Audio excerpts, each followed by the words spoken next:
Horizontes do Jornalismo, por Carlos Eduardo Lins da Silva.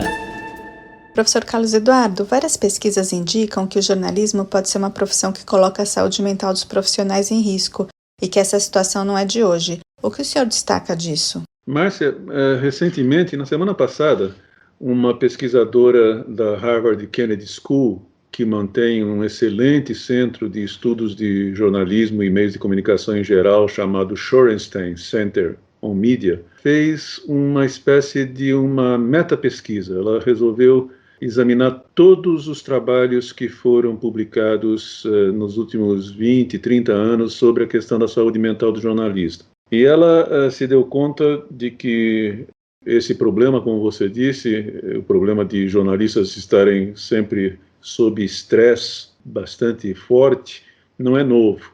E ela, inclusive, resgatou um trabalho do professor Fred Fedler, da Universidade da Flórida Central, que mostra que isso já era verdade nos anos finais, na metade final do século XIX. E naquele tempo, mais do que hoje até, era um assunto meio, não proibido, porque ninguém dizia que não se podia falar nele, mas ignorado pela maioria dos próprios jornalistas e pela população em geral. É mais ou menos o que os estudos mais recentes também têm chegado à mesma conclusão.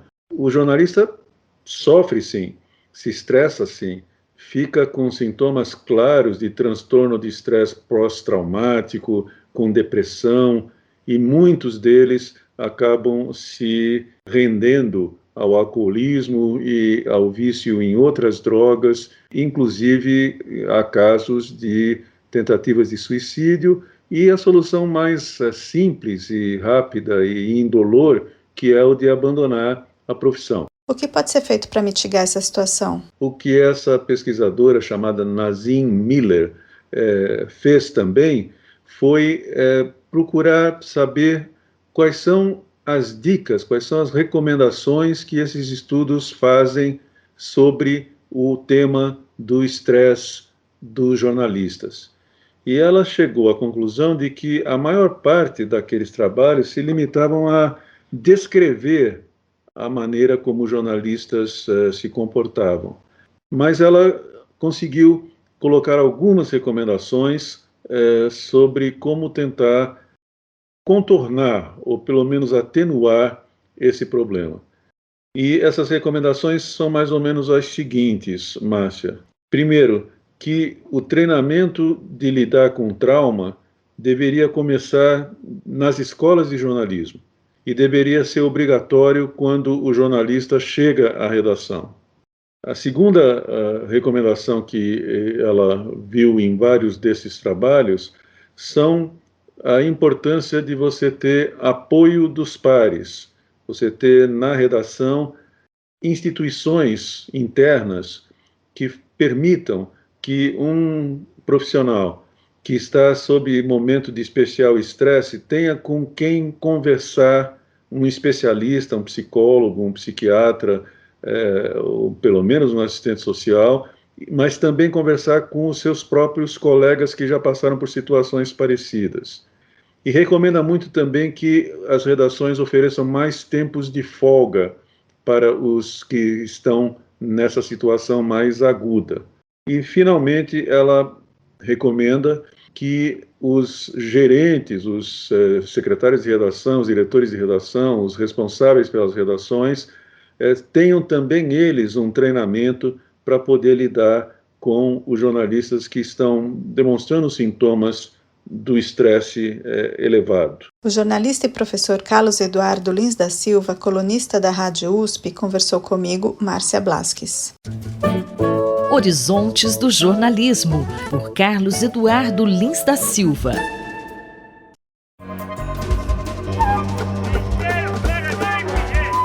Saúde e Meio Ambiente, por Paulo Saldiva.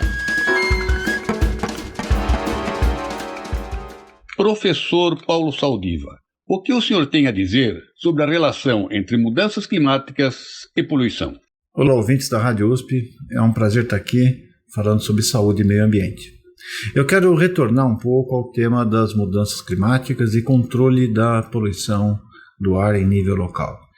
Para que os nossos ouvintes sejam um pouco mais esclarecidos, existem dois tipos de poluentes. Quando um ônibus, por exemplo, um carro, ele acelera, ele solta poluentes locais, tóxicos, que ficam pouco tempo na atmosfera, mas causam prejuízos à nossa saúde.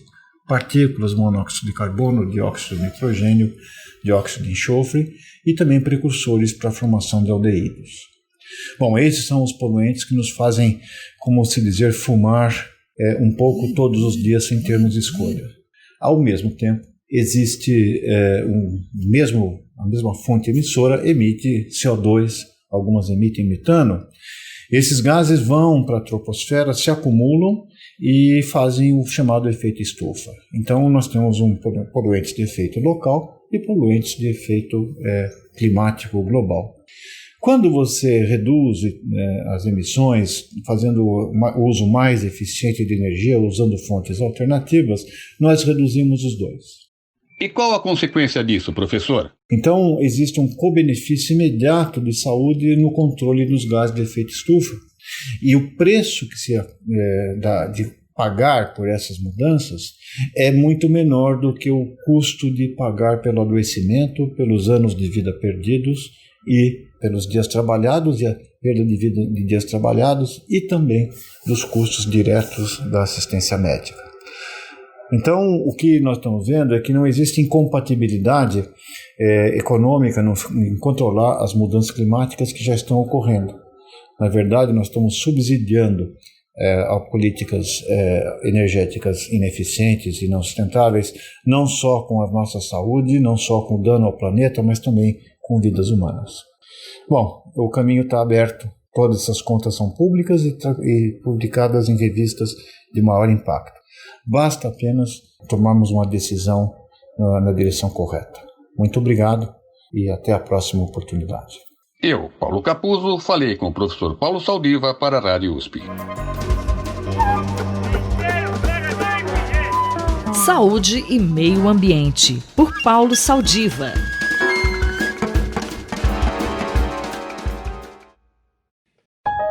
Observatório da Inovação, com Glauco Arbix.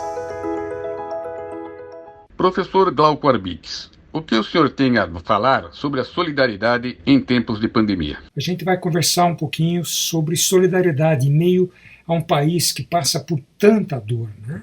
O Brasil caminha rapidamente para 500 mil mortes provocadas pela Covid-19, um governo descontrolado que nega exatamente as medidas que são indicadas para proteger a população. Não bastassem as aglomerações, as campanhas, efetivamente campanhas contra o uso de máscara, o descaso, o desprezo em relação à vacina. Agora nós temos inclusive uma autorização para realização na Copa América. Não bastasse os campeonatos estaduais, o campeonato brasileiro, agora nós temos também a Copa América patrocinada pelo governo federal, tudo contribuindo para dar um ar de normalidade num país e num mundo tão anormal. Nós vivemos uma situação crítica, bastante triste, e a população não encontra pontos de apoio para se defender do vírus, para se defender em meio à pandemia, a não ser as atividades que florescem, ainda bem, por todo o Brasil, em todos os cantos, atividades de solidariedade. Pode nos dar algum exemplo, professor? De uma delas, que eu gostaria de comentar para vocês, nasceu com a disposição de uma das maiores artistas plásticas brasileiras, a Kimini, que é ceramista, que se inspirou na arte indígena exatamente para fazer pequenas e lindas peças em cerâmica que estão à venda, à disposição de todo mundo que quiser externar sua solidariedade aos povos indígenas. O total da arrecadação, o total das vendas será direcionado para a articulação dos povos indígenas do Brasil, a APIB, exatamente numa campanha de defesa das populações indígenas tão sofridas diante da pandemia, tão abandonadas, vítimas de preconceito, de descaso governamental e de ataques inomináveis de madeireiros, de mineradores que invadem suas terras e matam as suas famílias. Não bastasse o vírus, ainda nós damos o exemplo humano de ausência de solidariedade, ausência de empatia e de ataque a populações tão desprotegidas. Por favor, acompanhe os trabalhos da Kimini, www.kimini, se escreve NII, então é www.kimini.com.br e comprem as suas peças em cerâmica, são deslumbrantes, elas têm tudo aquilo que falta no Brasil de hoje, leveza e solidariedade. Um abraço a todos vocês. Eu, Paulo Capuzzo, falei com o professor Glauco Arbix para a Rádio USP. Observatório da Inovação, com Glauco Arbix.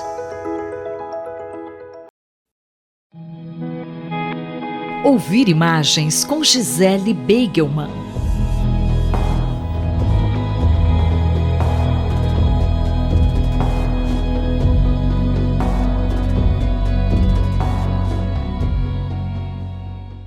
Professora, que tal falar sobre o seu novo livro que está a caminho? Leila, é verdade, eu estou na reta final de um novo livro, o livro já está nos finalmente da produção, da preparação editorial, ele deve sair entre julho e agosto pela editora Ubu. O livro reúne reflexões sobre as políticas da imagem, reflexões que de certa forma estão presentes em vários projetos artísticos que eu venho desenvolvendo desde pelo menos o começo dos anos 2000, mas não é dos meus trabalhos que eu trato nesse livro. O que eu friso é que em torno dessas obras gravitaram várias das discussões que são feitas neste novo livro. Eu acredito que a arte é uma forma de pensar o mundo e um exercício de tensionamento do real. E não por acaso, os ensaios que foram escritos para esta edição são feitos em diálogo, em interlocução com obras de artistas, pensadores, que vão do cineasta soviético Eisenstein até o Antonioni, passando pela Rejane Cantone, Lucas Bambosi, Harun Farok, Adam Harvey, Trevor Paglen, enfim, um grande número de artistas contemporâneos. Todos esses ensaios são inéditos e têm temas muito específicos, porém eles têm um ponto em comum. São ensaios que partem do pressuposto que as imagens elas se tornaram os principais elementos de mediação do cotidiano, ocupando o centro da comunicação a infraestrutura, passando pelas biotecnologias, sistemas de leitura da fisiologia dos corpos, novas estéticas da vigilância, e é nesse guarda-chuva que nós podemos falar aí em políticas da imagem.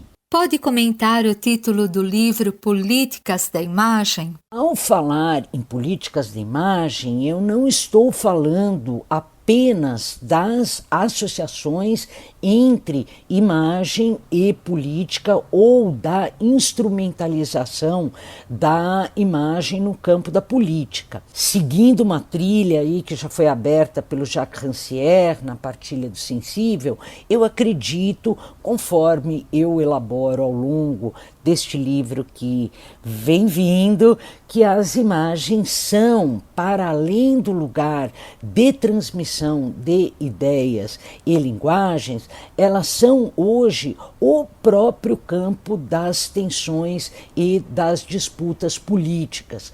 conforme nós podemos perceber aí nos memes,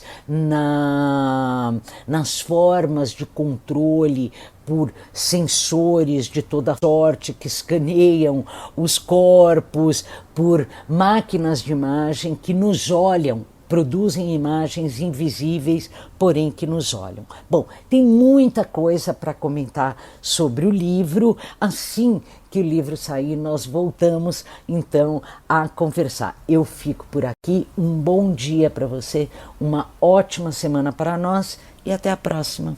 A professora Gisele Beigelman conversou comigo, Leila Kiyomura, para a Rádio USP. Ouvir Imagens com Gisele Beigelman.